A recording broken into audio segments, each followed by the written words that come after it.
स्वागत है आप सभी का आपके अपने परिवार टीचर्स अड्डा 24/7 पर। मैं हूं आपकी अपनी निधि अरोरा और देखते ही देखते साल 2025 भी बीत गया, लेकिन साल 2026 लेकर आ रहा है हमारे लिए वो सारी उम्मीदों की किरणें जो हमारे स्टूडेंट्स के घर में उन्हें रोजगार दिलाएगी।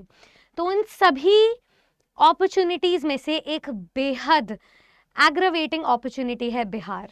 बीपीएससी ने बहुत ही प्रॉमिसिंग फैक्टर्स के साथ अपने 3 फेजेस को पिछले 2 से 3 सालों में सक्सेसफुली कंडक्ट करवाया। इसके अलावा और भी विभागों में अपनी भर्तियां निकाली और साथ ही साथ में अपने टेट एग्जामिनेशन के थ्रू स्टूडेंट्स के सिलेक्शन को सुनिश्चित किया।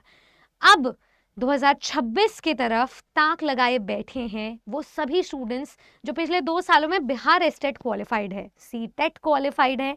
तो अब उन्हें 2026 के आगमन की भर्तियों के लिए कैसे तैयारी करनी चाहिए वो तो आपको साथ साथ पता ही लगेगा, लेकिन ये साल उन सारे सवालों से घिरा हुआ है जो स्टूडेंट्स चाहते हैं जिनका जवाब। तो आज मैं उन सभी सवालों का जवाब लेकर आई हूँ। बिहार में जो परिस्थिति चल रही है और एक एक करके सभी सवालों के जवाब आपको मिलेंगे ताकि टीआरई 4.0 और 5.0 के लिए आप जब कदम रखें तो वो कदम मजबूत हो। तो देखिए, यहाँ पर सबसे पहले हम लोग बात करेंगे डोमिसाइल की, रिजर्वेशन की, अदर स्टेट्स की, बिहार एस्टेट सीटेट क्वालिफिकेशन की, बीएड डीएलएड की। तो ये सभी भर्तियों पर, इस भर्ती पर ये सभी नियम कैसे अपना रुख बदलते हुए आए हैं हम आपको बैक स्टोरी से बताने वाले हैं। सबसे पहले हम शुरुआत करते हैं डोमिसाइल की। देखो यार, 1.0, 2.0 और 3.0 में डोमिसाइल के जो नियम थे सभी फेजेस में अलग अलग थे, कभी बीच में बदलते रहे, कभी फिर से वही हो गए थे। लेकिन आज की डेट में जो स्थिति चल रही है वो यही है और पिछले 2-3 फेजेस से स्टेबल चल रहा है कि बिहार का जो भी कैंडिडेट है वो रिजर्वेशन का भागीदारी होगा, लेकिन कोई कैंडिडेट अदर स्टेट से बिलोंग करता है तो वो जनरल कैटेगरी में घोषित होगा। एंड बाय जनरल, सिंपल सी बात यह है, अगर कोई कैंडिडेट जनरल कैटेगरी में आता है तो उसके सीटेट क्वालिफिकेशन, उसकी खुद की सब्जेक्ट की एलिजिबिलिटी क्वालिफिकेशन और उसकी एज लिमिट, इन तीनों फैक्टर्स में उसको रिलैक्सेशन नहीं मिलेगा। फॉर एग्जाम्पल, कोई कैंडिडेट अगर यूपी का है तो यहाँ पर वो कैंडिडेट जनरल कैटेगरी में शामिल हो जाएगा, पर अगर कोई बिहार का है तो वो फिर बिहार का ही ओबीसी, एससी, एसटी, ईडब्ल्यूएस है तो वो उसी कैटेगरी में रिजर्वेशन का रिलैक्सेशन फायदा उठाएगा। दूसरा बेनिफिट आ जाता है अब रिजर्वेशन का, तो डोमिसाइल से ही रिलेटेड है रिजर्वेशन।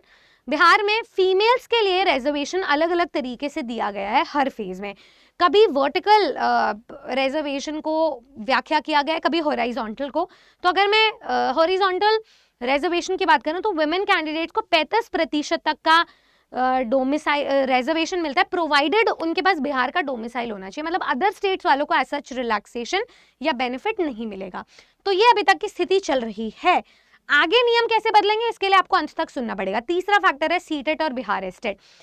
अगर कोई स्टूडेंट बिहार का रहने वाला है, बिहारी है, बिहार वासी है, तो सीटेट क्वालिफाइंग मार्क्स में उसे 82 और 75 तक की भी छूट मिल जाती है। लेकिन अगर कोई स्टूडेंट अदर स्टेट का है तो उसे जनरल कैटेगरी के अकॉर्डिंग 90 नंबर लाने पड़ेंगे। ये बात निश्चित पूर्वक तय है। बिहार स्टेट में भी यही कैटेगरी लागू होती है कि आपको 50% मार्क्स न्यूनतम लाने होते हैं जनरल कैटेगरी के।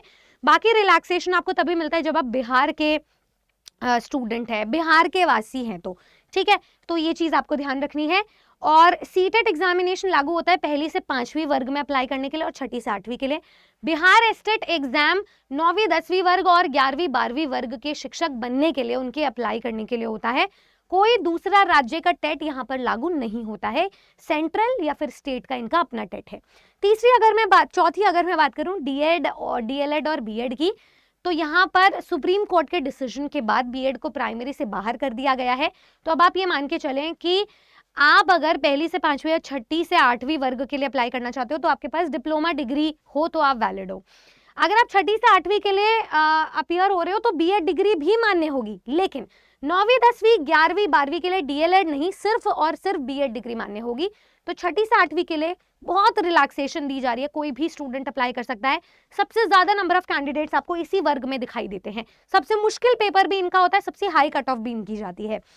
अब यहाँ पर सबसे बड़ी बात आ जाती है, क्या बीपीएससी टीआरई 4.0 में भर्ती कम के साथ साथ कंपटीशन बढ़ने के साथ साथ नए नियम भी लागू होंगे क्या, नया एग्जाम पैटर्न भी होगा क्या, नई एज लिमिट भी आएगी क्या, तो इन विषयों पर चर्चा करते हैं। सबसे पहले तो मैं बता देती हूँ, बिहार एक बहुत ही एग्रावेटिंग अपॉर्चुनिटी लेकर आ रहा है। इसमें बैकलॉग्स और सीट को अगर हम कंसिडर करें तो आपके पास बस नए रूल्स के साथ आपको तैयारी तभी करोगे।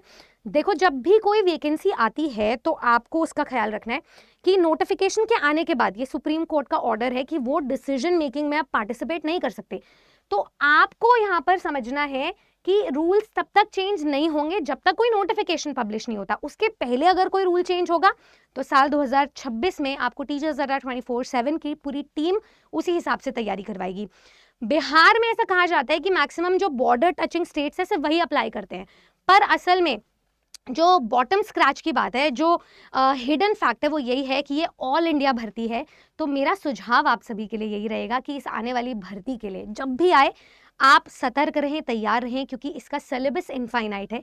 इस यहाँ पे टीचर बनने के लिए तैयारी आपकी परिपक्व होनी चाहिए, और उसके लिए आज आप हमारे साथ जुड़ सकते हैं। न्यू ईयर है, नए रेजोल्यूशन बना रहे हो तो आरा 24/7 के साथ अपनी तैयारी को सुनिश्चित कर सकते हो।